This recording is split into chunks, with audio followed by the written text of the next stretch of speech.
ang pagsamba sa Diyos? Baka kayo magkamali, mga kababayan. Merong mga iglesia, pag sinabing pagsamba, ay sasambae ka kami sa linggo.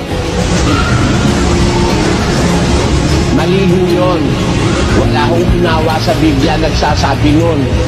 Hindi pagsamba yung pupunta ka sa kapilya, yun ang pagsamba. No, pagkakatipon yun.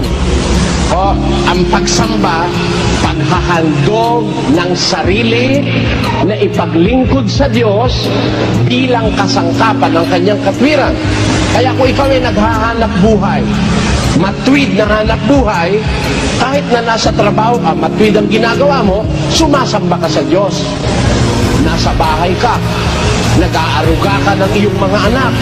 Lunes, Martes, Miyerkules, Huwebes, Biyernes, Sabado, Linggo. Isa kang mabuting ina ng tahanan.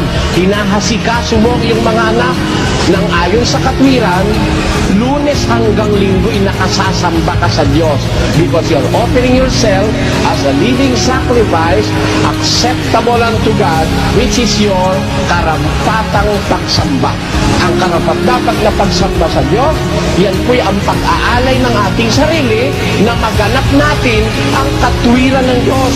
Maging instrumento tayo ng kanyang mabuting kalooban. Yan po ang tinutukoy na